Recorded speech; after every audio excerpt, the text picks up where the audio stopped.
Part 1. You are going to hear a conversation among Dr. Archer, Larry, and Judy, talking about the new term. First, you have some time to look at questions 1 to 6.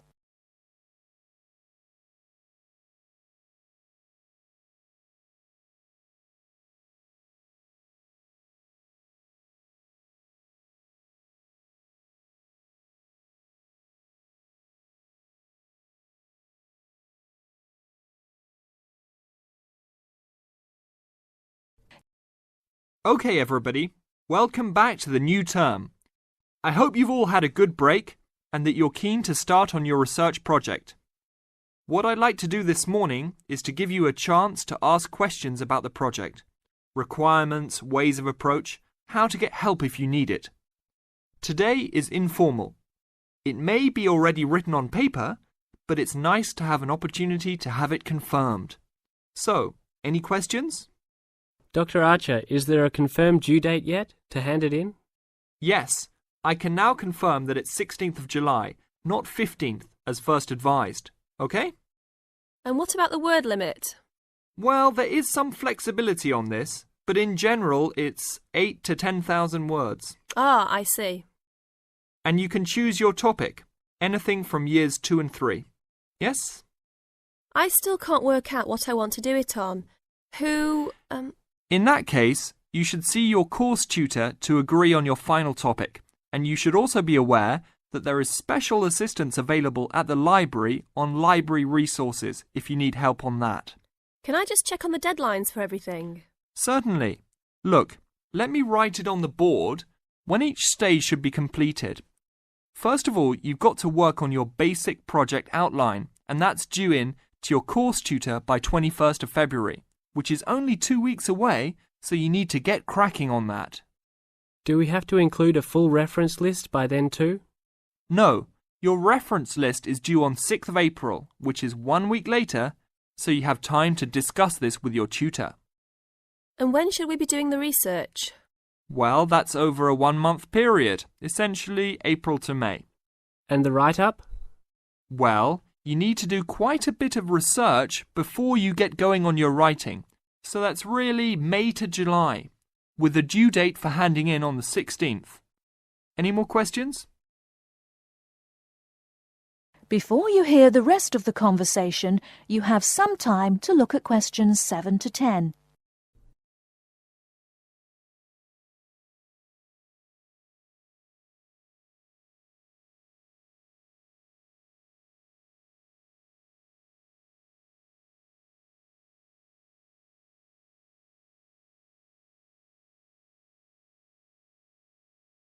Now listen and answer questions 7 to 10. Well, sir, just some advice really. It's about the research approach. Would you advise us to use some case studies? Well, Larry, I know these can be difficult to arrange sometimes, but I really feel they are of great benefit in this subject. You can always talk to your tutor if you're having difficulty. Yes? I've looked over some previous research projects that are in the library. Is that a good idea, sir? I heard... Okay. I don't think you should go through them in detail, especially at this early stage, or you might end up being influenced by them more than you realise. But yes, it really is about the best guide you can have to what's required to what's expected in this type of project. Sorry, Judy, I butted in on you. That's all right. It's just that I noticed one project was a joint one. They worked together as a pair. Is that a good idea? Yes, I remember that paper. Working in a pair can have some advantages, but to be frank, this is meant to be an individual project, so it's best to work on your own. About using subjects, is it okay if we use family members? Your own relatives? I don't see why not. They probably offer some advantages in terms of availability, although you need to guard against possible effects on your research outcomes. So, you can if you want. Perhaps you should discuss this with your tutor if you plan to use relatives, so you can approach it in the best way. Okay, thanks. Okay then. Well, I hope we've been able to sort out a few things. You're welcome to see me at any time, or drop me a note if you have any more queries. Fine, thanks. That is the end of part 1. You now have half a minute to check your answers.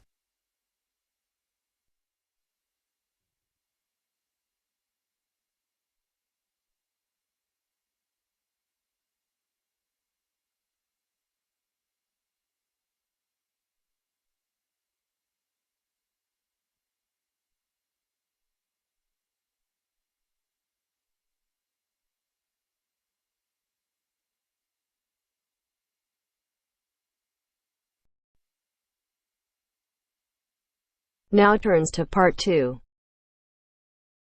Part 2. You are going to hear a talk on ginseng. First, you have some time to look at questions 11 to 14.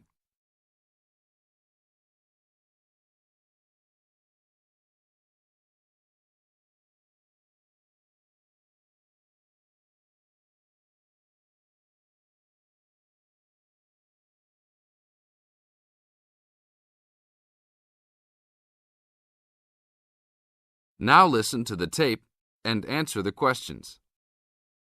Good morning. Today we'd like to talk with Mr. Schumacher of Kaiser Farms. Mr. Schumacher, what is in ginseng that makes it so special? Thanks. The key elements in ginseng are the active ingredients known as ginsenosides.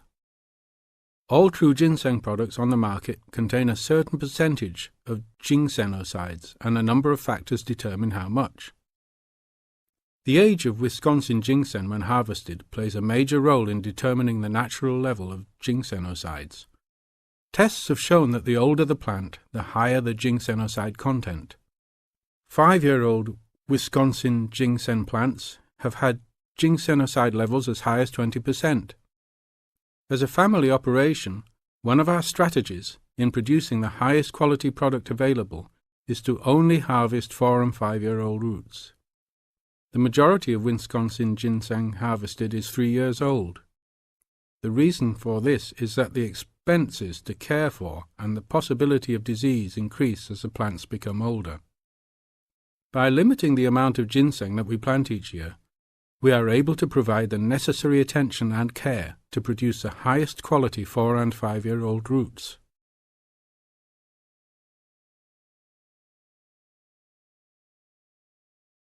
Now look at questions 15 to 20.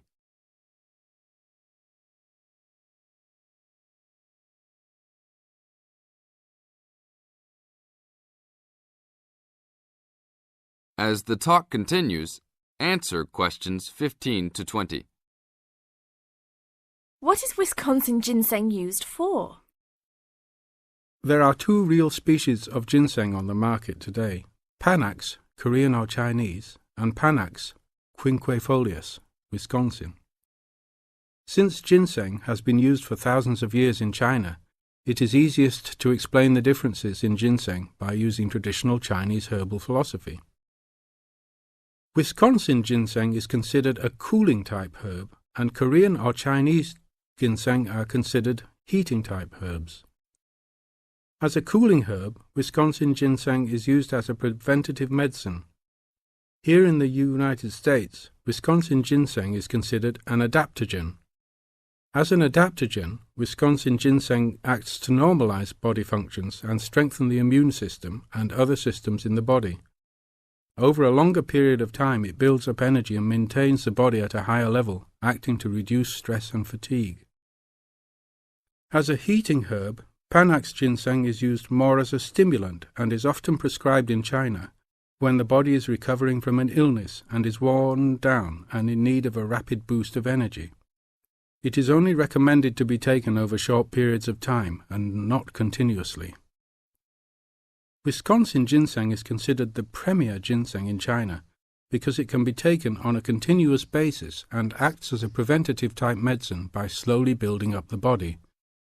Wisconsin ginseng fits in perfectly with the Chinese herbal philosophy of preventative type medicine. Unlike here in the US, where we often wait until we are ill to seek medical attention, the traditional Chinese medicinal philosophy concentrates on building up the body to prevent illness. Based on the way Wisconsin ginseng has been prescribed in China, it is the correct ginseng to be taken for the majority of the consumers. Travel to China and see firsthand the ginseng that is considered the world's finest ginseng. That is the end of part 2. You now have half a minute to check your answers.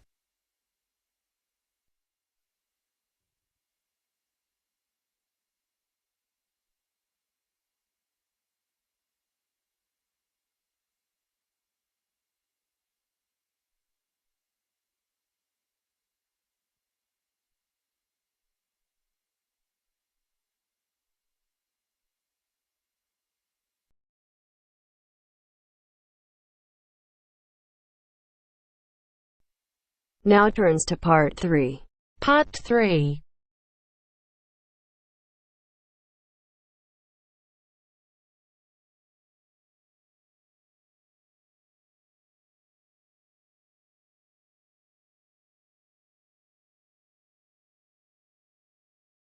You will hear a conversation between two students, David and Claire. First, you have some time to look at questions 21 to 24.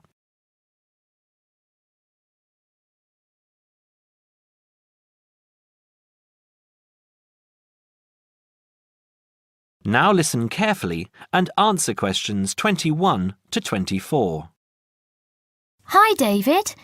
How are you going with your history studies? Very well. I've actually finished it. That's great! What era did you write on? I researched Roman London, something I never thought I'd be interested in. That sounds interesting. I wanted to tie it into the work I've been doing on engineering, and I found it fascinating and learned many things along the way. Such as?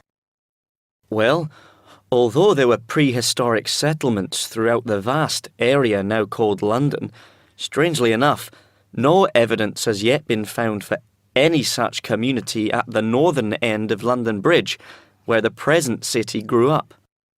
The origins of London lie in Roman times, right? Right.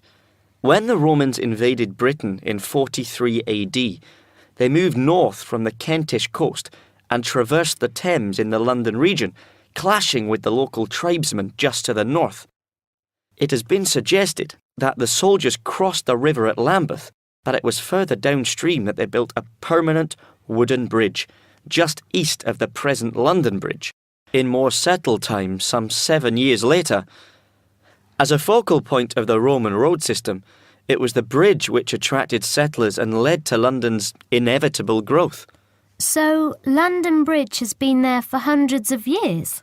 Yes, and though the regularity of London's original street grid may indicate that the initial inhabitants were the military, trade and commerce soon followed. The London Thames was deep and still within the tidal zone, an ideal place for the berthing of ships. What other industry did they have? Well, as the area was also well drained and low-lying, it was geologically suitable for brick-making. There was soon a flourishing city called Londinium in the area where the monument now stands. Londinium? That's Latin. That's what I thought too, but the name itself is Celtic, not Latin, and may originally have referred merely to a previous farmstead on the site. Before you hear the rest of the talk, you have some time to look at questions 25 to 30.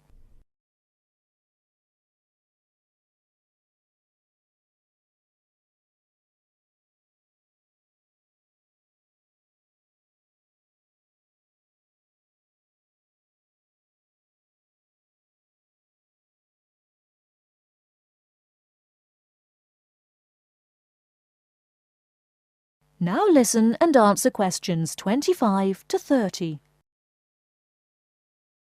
Wasn't London burned to the ground at some stage? It happened in AD 60 by the forces of Queen Boudica of the Iceni tribe from modern Norfolk, when she led a major revolt against Roman rule. The governor, Suetonius Paulinus, who was busy exterminating the Druids in North Wales, marched his troops south in an attempt to save London, but, seeing the size of Boudica's approaching army, decided he could not mount an adequate defence and evacuated the city instead. Not everyone managed to escape, though, and many were massacred. What about the beautiful old architecture? Did you research that too? I sure did. The major symbol of Roman rule was the Temple of the Imperial Cult. Emperor worship was administered by the Provincial Council, whose headquarters appear to have been in London by AD 100. A member of its staff, named Anancletus, buried his wife on Ludgate Hill around this time. Pagan worship flourished within the cosmopolitan city. A temple to the mysterious Eastern god Mithras was found at Bucklersbury House and is displayed nearby. I quite like St. Paul's. Traditionally, St. Paul's Cathedral stands on the site of a temple of Diana. Other significant buildings also began to appear in the late 1st century, at a time when the city was expanding rapidly. The Forum, a marketplace and basilica which housed the Law Courts complex at Leadenhall Market, was erected and then quickly replanned as the largest such complex north of the Alps. The Forum was much bigger than today's Trafalgar Square. Who was in charge of all the town planning at the time? Procurator Agricola. He encouraged the use of bathhouses and had a grand public suite made, which has now been excavated in Upper Thames Street. They were as much a social venue as a place to bathe. There was a smaller version at Cheapside, and in later centuries, private bathhouses were also built. Another popular attraction was the wooden amphitheatre, erected on the northwestern outskirts of the city. It's possible that gladiatorial shows were put on here, though lesser public sports, like bear baiting, may have been more regular. I thought that happened mainly in the Colosseum in Rome, but I guess London being settled by the Romans explains their lust for blood. That is the end of part 3. You now have half a minute to check your answers.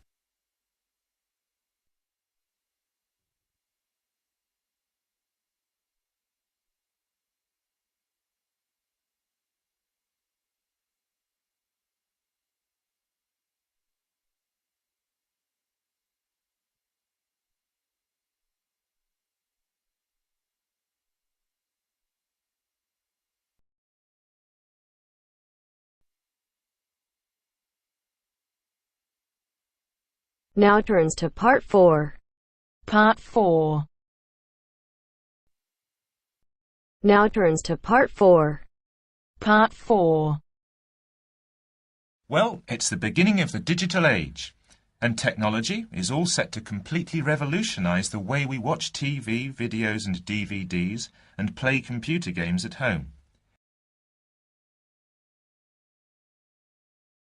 First, you have some time to look at questions 31 to 40.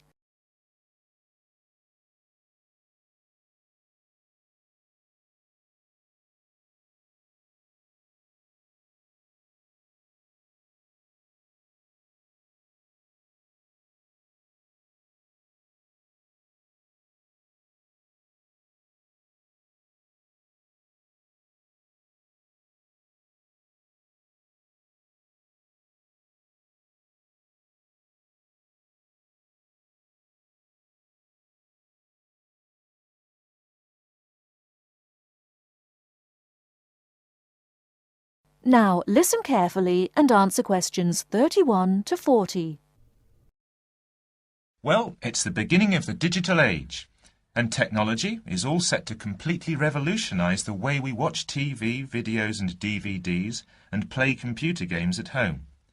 Here to tell us more about how we will be spending our leisure time at home in future is Anna Zabel. Hello. Yes. There will be huge changes in the way we use television, radio and new media in future. By this, I mean we will be able to do what we want, where we want and when we want.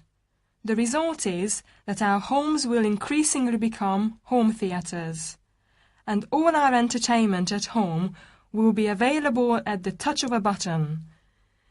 Now, most home entertainment these days is delivered over wires, but this is changing thanks to high-speed broadband. Downloading will become easier, and studios will eventually release movies, songs and video games directly to the consumer. So, for example, instead of a film opening on the big screen and eventually appearing on television, video and the internet, it can appear in all formats at once. This means that we will have more choice and control over the media we use. So, how will we use this media in our homes in future?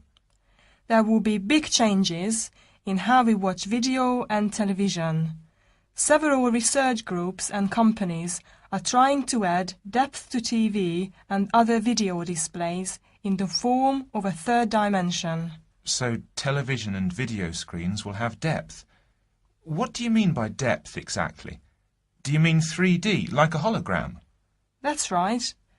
When we say that a hologram has 3 dimensions, it means that we can see not only up and down and left and right, but forwards and backwards too. When we talk about dimensions, we call forwards and backwards depth.